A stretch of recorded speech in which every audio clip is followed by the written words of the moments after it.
Hi friends, இன்றைக்கி நம்ம ரொம்ப சூப்பராக சாக்லேட் கேக் எப்படி செய்கிறதுன்னு பார்க்க போகிறோம். இது நம்ம வீட்டில் இருக்க பொருள் வச்சு ரொம்ப ஈஸியாக செஞ்சிடலாம். வாங்க, இதுக்கு ஃபஸ்ட்டு ஒரு மிக்சிங் பவுலில் 1 கப் அளவுக்கு சுகர் சேர்த்துருக்குறேன். நம்ம எந்த கப்பால் அளக்குறோமோ அதே கப்லேயே எல்லா அளவுமே எடுத்துக்கோங்க. 1 கப் அளவுக்கு ஜீனி, 1 கப் அளவுக்கு நல்லா காய்ச்சாத நல்ல திக்கான பாலாக எடுத்துக்கலாம். 1/4 கப் அளவுக்கு வாசனை இல்லாத எண்ணெய். இது எல்லாத்தையும் ஒன்றா சேர்த்துட்டு நல்லா ஒரு 5 நிமிஷத்துக்கு இந்த மாதிரி நல்லா பீட் பண்ணி எடுத்துக்கலாம். இந்த மாதிரி ஹேண்ட் விஸ்க் யூஸ் பண்ணியே நம்ம நல்லா பீட் பண்ணி எடுத்துக்கலாம். இப்போ திருப்பி அதே கப்லேயே பார்த்திங்கன்னா 1/2 கப் அளவுக்கு கோதுமை மாவு எடுத்துருக்கிறேன். ஒரு 1/4 கப் அளவுக்கு கொக்கோ பவுடர் சேர்த்துக்கலாம்.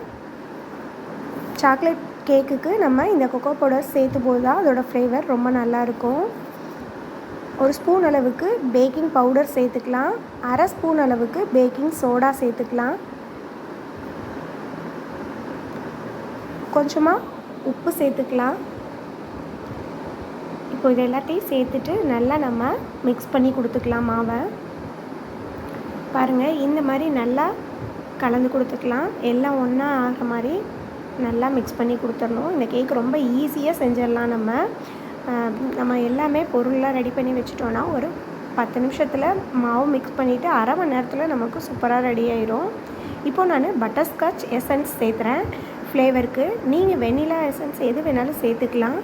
நான் இன்றைக்கி பட்டர்ஸ்காட்ச் சேர்த்துருக்குறேன். இப்போது இது எல்லாத்தையும் நல்லா நம்ம இப்போது மிக்ஸ் பண்ணி கொடுத்துக்கலாம்.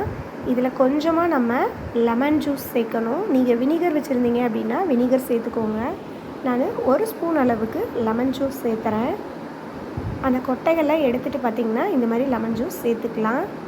இப்போ இதையும் சேர்த்துட்டு எல்லாத்தையும் நல்லா மிக்ஸ் பண்ணி கொடுத்துக்கலாம். இப்போ இது எல்லாத்தையும் நம்ம நல்லா கலந்து வச்சுட்டு, நான் இதுக்கு முன்னாடியே பார்த்திங்கன்னா கேக் டின் ரெடி பண்ணிட்டேன். நீங்கள் பட்டர் ஷீட் வச்சுருந்தீங்க அப்படின்னா அதை சேர்த்துக்கலாம். நான் பட்டர் ஷீட் இல்லைன்றனால லைட்டாக நம்ம நெய்யோ இல்லை ஆயிலோ அப்ளை பண்ணிவிட்டு உள்ளே கோதுமை மாவு போட்டு நல்லா டஸ்ட் பண்ணி எடுத்து வச்சுருக்கிறேன். நான் முன்னாடியே ரெடி பண்ணி வச்சுட்டேன். பாருங்கள், இந்த மாதிரி ரெடி பண்ணி வச்சிட்டோன்னா நம்ம கேக் பேட்டர் ரெடி ஆனோடனே ஈஸியாக நம்ம அதை டின்னில் சேர்த்துட்டு நம்ம வேக வச்சிடலாம். இதுக்கு முன்னாடியே நம்ம இது செய்கிறது கேக் டின் ரெடி பண்ணும்போதே நம்ம கடாயை ப்ரீ ஹீட் பண்ணிடலாம். நான் ஒரு 1/4 மணி நேரத்துக்கு முன்னாடியே கடாய் ப்ரீ ஹீட் பண்ணிட்டேன். இப்போ பாருங்கள், நம்ம மாவு ஊற்றும் போது இந்த மாதிரி ரிப்பன் கன்சிஸ்டன்சியில் இருக்கணும். மாவு இந்த மாதிரி மடித்து விழுகிற மாதிரி இருக்கணும். ஸோ அந்த மாதிரி இருக்கும்போது மாவு நமக்கு கரெக்டான கன்சிஸ்டன்சியில் இருக்குதுன்னு அர்த்தம். ரொம்ப தண்ணி ஆயிடுச்சு அப்படின்னா கேக் வேகிறதுக்கு ரொம்ப டிலே ஆகும். ஸோ இதே மாதிரி கரெக்டாக நீங்களும் செஞ்சு பார்த்துட்டு எப்படி இருக்குதுன்னு சொல்லுங்கள்.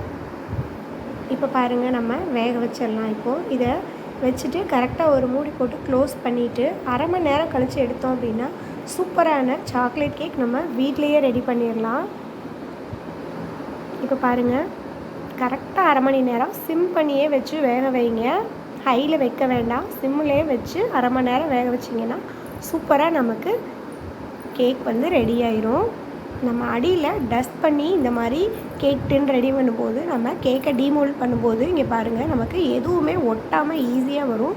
ஸோ அதுக்கு தான் நம்ம கேக் டின்னில் இந்த மாதிரி நெய்யோ எண்ணெயோ அப்ளை பண்ணிவிட்டு அந்த மாதிரி டஸ்ட் பண்ணி எடுத்துக்கலாம். கேக் பாருங்கள் எந்த மாதிரி சூப்பராக இருக்குதுன்னு. நல்லா ஃப்ளஃபியாக வந்திருக்கு, சாஃப்டாகவும் இருக்குது. இப்போ உங்களுக்கு வேணுங்கிற ஷேப்பில் நீங்கள் கேக்கை கட் பண்ணி எடுத்துக்கலாம். குழந்தைங்களுக்கு எல்லாத்துக்குமே இந்த கேக் பார்த்திங்கன்னா ரொம்ப பிரியமாக சாப்பிடுவாங்க. ஸோ கண்டிப்பாக நீங்கள் இந்த கேக் ட்ரை பண்ணி பார்த்துட்டு இதே ரேஷியோவில் ட்ரை பண்ணி பார்த்துட்டு எப்படி இருக்குன்னு உங்களோட ஃபீட்பேக்கை எனக்கு கமெண்ட்டில் சொல்லுங்கள்.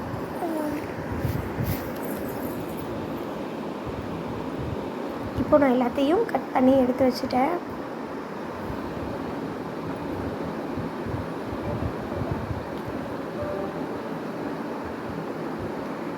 இப்போ பாருங்கள், நான் பிச்சு காட்டுறேன். எவ்வளோ சாஃப்டாக இருக்குது கேக். பார்க்குறதுக்கே ரொம்ப சூப்பராக இருக்குது. டேஸ்ட்டும் ரொம்ப சூப்பராக இருந்தது. ட்ரை பண்ணி பாருங்கள். ஓகே ஃப்ரெண்ட்ஸ், பாய்.